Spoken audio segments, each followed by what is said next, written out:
بسم الله الرحمن الرحيم. يا أيها المزمل قم الليل إلا قليلا نصفه أو انقص منه قليلا أو زد عليه ورتل القرآن ترتيلا إنا سنلقي عليك قولا ثقيلا إن ناشئة الليل هي أشد وطئا وأقوم قيلا إن لك في النهار سبحا طويلا واذكر اسم ربك وتبتل إليه تبتيلا ورب المشرق والمغرب لا إله إلا هو فاتخذه وكيلا واصبر على ما يقولون واهجرهم هجرا جميلا وذرني والمكذبين أولي النعمة ومهلهم قليلا إن لدينا أنكالا وجحيما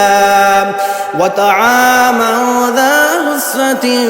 وعذابا أليما يوم ترجف الأرض والجبال وكانت الجبال كثيبا مهيلا إنا أرسلنا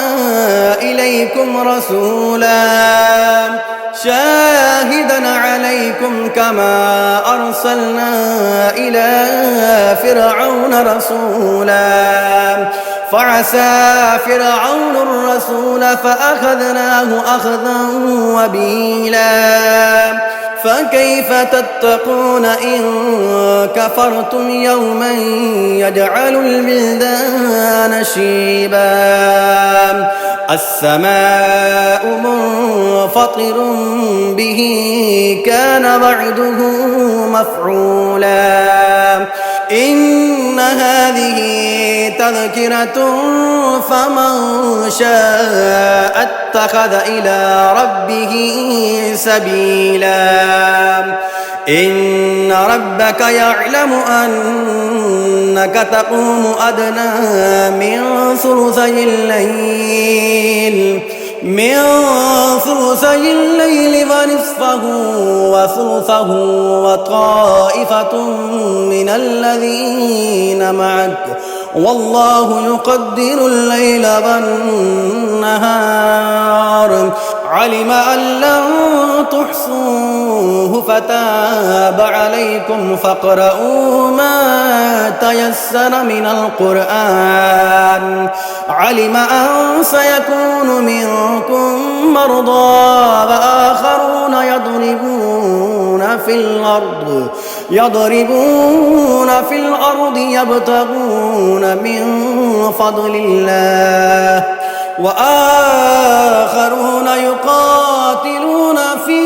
سبيل الله فاقرؤوا ما تيسر منه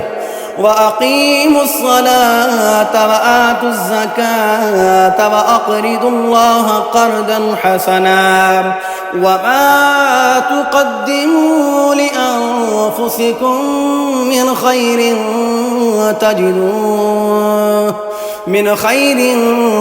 تجدوه عند الله هو خيرا وأعظم أجرا واستغفروا الله إن الله غفور رحيم.